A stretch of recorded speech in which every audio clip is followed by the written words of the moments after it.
When can I resume sexual activity? When can I start driving? When can I start having alcohol? These are some of the questions that must be coming in your mind after undergoing open heart surgery or bypass surgery. Today we have with us Dr. Vaibhav Mishra, who is head of cardiac surgery at Max Hospital, Patparganj, New Delhi, and he will enlighten us and he will let us know and he will answer some of the frequently asked questions that is there after open heart surgery. Sir, welcome to the show. Thank you. So, sir, few questions that patients have in their mind, and I'll ask one by one if you may please answer. How long does it take to recover after heart surgery? So, usually patients start walking from the next day. By the time they leave the hospital, they are able to do everything on their own. We make them climb stairs and all that. There's a period of recovery which happens at home, basically the union of bone and everything. That takes about 4 weeks.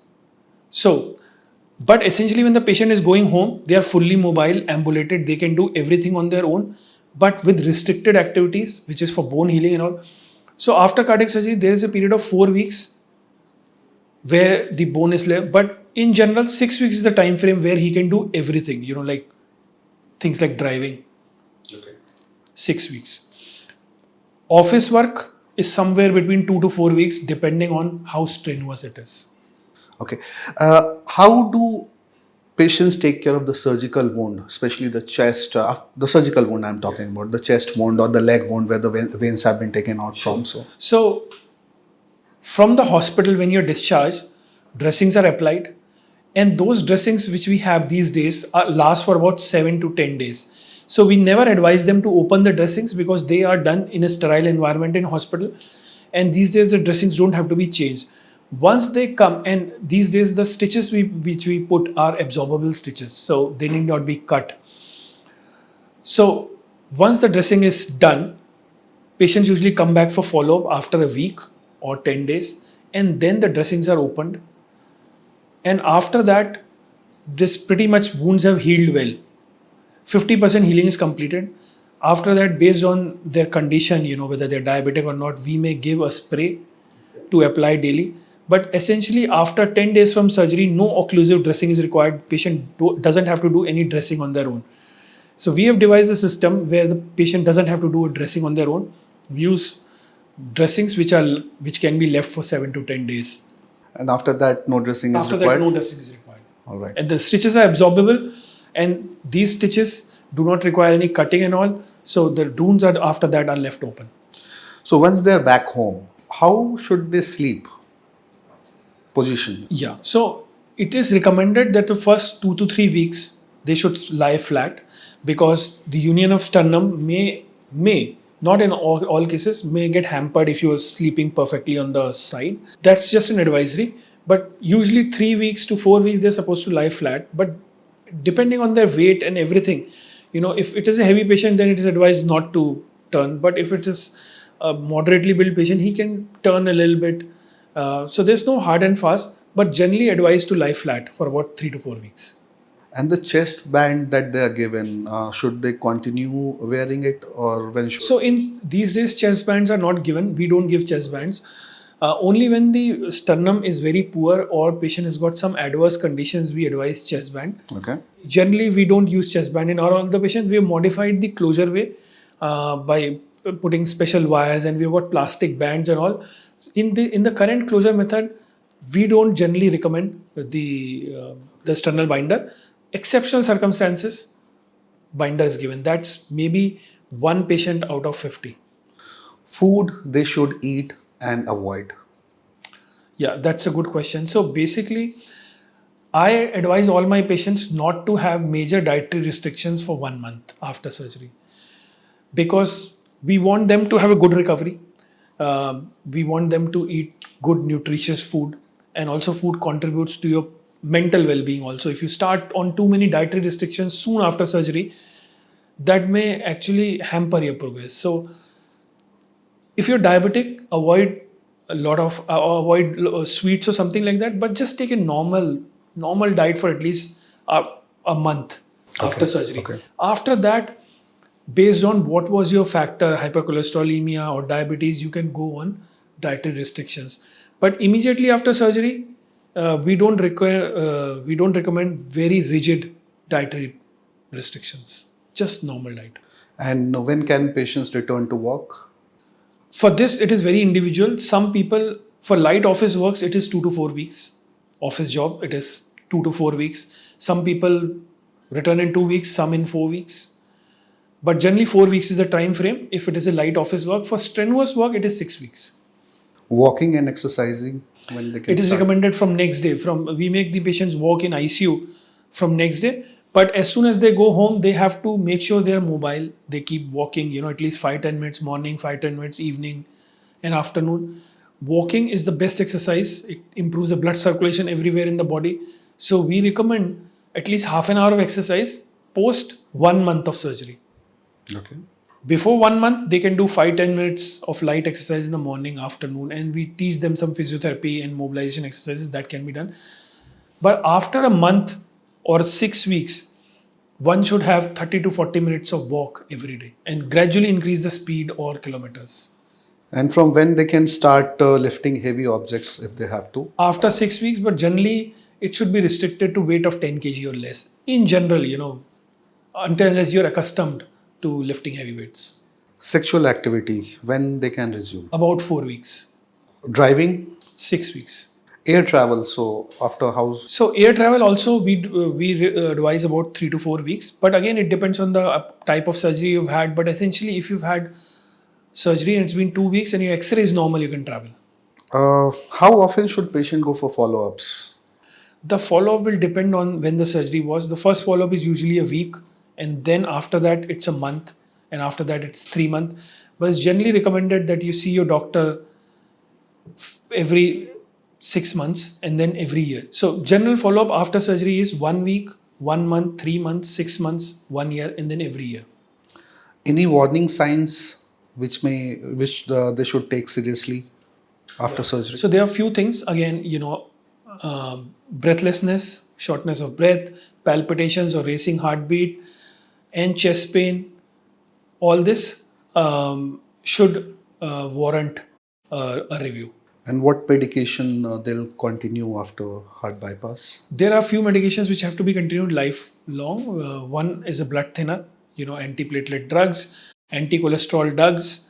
They have to be continued lifelong because they make your graft last longer, and plus some kind of medications to keep your heart beat normal. They are usually beta blockers. The class of drug is always given to keep the heart function good.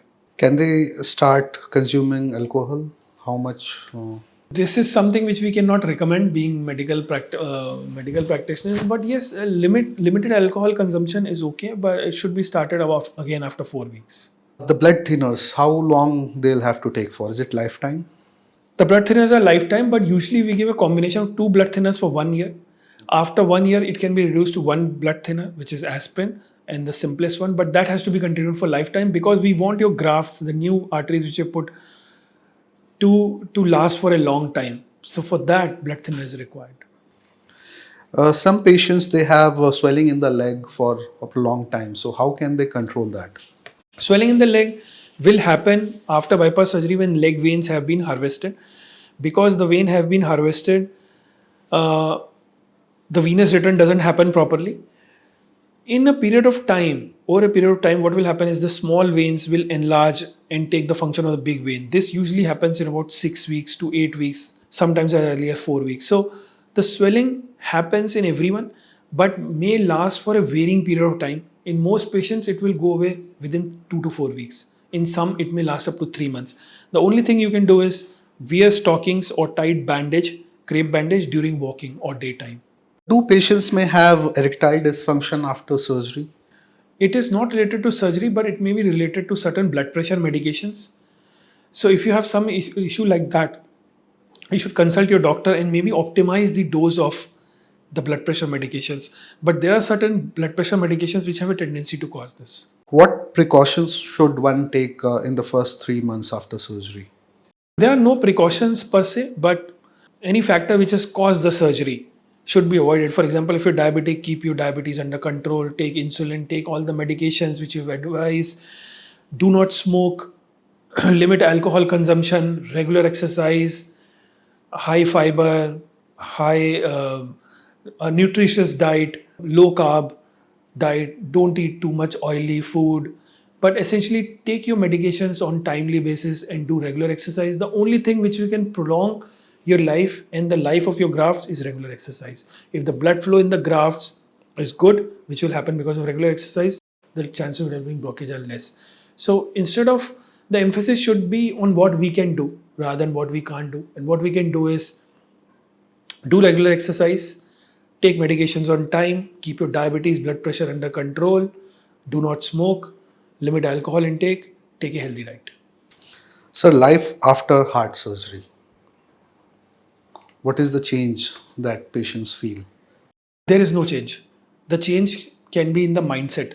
But essentially nowadays, if the heart surgery is done, you're pretty much as good as before. In fact, better than before. Now you don't have any risk of having heart attack. You have 99.9% safety against a repeat heart attack. And you can do pretty much everything. There is no restriction.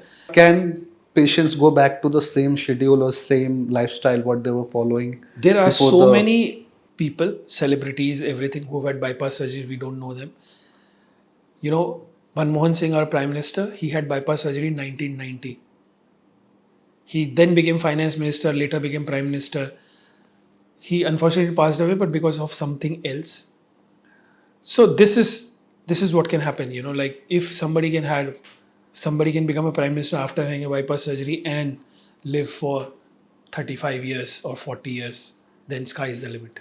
When patients travel, uh, what if they feel angina or shortness of breath in the flight? What should they do? So normally, when the patient have been operated and they leave us, we fill a form because we can anticipate which patients will require oxygen or will have problems. So we usually indicate it. But generally speaking, it is very rare for a person who has been operated and has had a good post-operative outcome to experience any such symptom in the flight. But if it happens, then obviously you have to report it to the crew. But mostly if there are patients like this who will require oxygen or any kind of support, we indicate it on the form that they may require oxygen on so and so later, and then it is cleared by the airline. So there are checks to it. Beyond that, it is exceptionally rare for somebody to have a symptom like that. It could be extremely rare or unfortunate situation. So what can people do? I mean, In these cases, we already in every I'm summary. talking about pre-surgery. Suppose if someone is traveling to Okay. India for surgery, and during the travel, if he faces this problem, breath or this angina, what can he do? So if somebody is already diagnosed coronary artery disease, then they would have the sorbitrate tablet or the vasodilator tablets with them. They can take a tablet of that. They can make sure that they take all their regular medications. Do not skip the medication prior to the flight. Also, if you have critical blockages, I would not advise to stop the blood thinners Okay. beforehand. Stop it only after coming to India, and take your medications on time. If you have any worried or you're having symptoms before that, meet a doctor, get a clearance before doing that. But essentially, sorbitrate is the only medication which will stop the chest pain. And otherwise, there would always be a list of medications, which there would be an emergency medications which can be taken. But I would recommend that instead of facing that situation, is to be careful before getting on the flight. Get yourself checked if you are safe to travel. So last question. You have practiced in New Zealand, you have practiced in India. What is the difference that you see? I have practiced in Australia also. So I practiced in Australia and New Zealand for 5 years. The difference is the procedures remain the same. We here we do a lot more complicated cases. So by virtue of doing complicated cases, because India is again an underdeveloped country where people spend a lot of time being diagnosed. There's delay in diagnosis, then there's delay in getting treatment because of the money and everything. So we see a lot of patients who are at the advanced spectrum of the disease. So we are much more capable than those countries to take care of such advanced disease. Whereas in Australia and New Zealand, it was unheard that somebody would have a heart function of 25% or 30%. Because the diagnosis was early, all the hospital programs are government sponsored, so everybody gets the treatment on time. There's no money issue or monetary issue or early diagnosis. So one difference is we are doing a lot more challenging and a lot more complicated cases. That is only because not that we are better than them, but it is because we keep getting exposed to such challenging cases. Other than that, I think it is pretty much the same. There's no major difference. We have everything which they have. There is no technology which Western world has and we don't have. There is no methodology. There's nothing different in the surgery I'm doing here or I was doing there. Choice of valves or anything. It's the same. In fact, we are more equipped by virtue of the fact that we deal with much more complicated cases. So that is the only thing I would say that we are doing differently, is operating much more challenging and complicated cases. And I believe it's also the waiting time. I think that's quite a lot. So that is true, because it's all about supply and demand. Australia and New Zealand being very small countries, the number of doctors are less, so the waiting times are huge. Whereas here, we don't have such waiting times because there are a lot of hospitals. In a city like Delhi, there are hundreds of hospitals. So there's essentially no waiting time. You come in, you got operated as soon as possible. So waiting times are minimal. Yes, you're right. We have also seen few cases which were denied in Australia and New Zealand. They couldn't do, and in fact, you did some of the surgeries here. Yeah. So what do you have to say? Again, on that? the same thing. There were many patients, in fact, who were denied in New Zealand and Australia because of being advanced stage and being very complicated or challenging. But as I said, we are already operating such spectrum in our patients, which have been delayed in diagnosis and delayed in treatment, and they are at advanced or inoperable stage. So we are much more tuned to do that. So, as opposed to them where they operate much more simpler and straightforward cases. All right, sir. Thank you so much.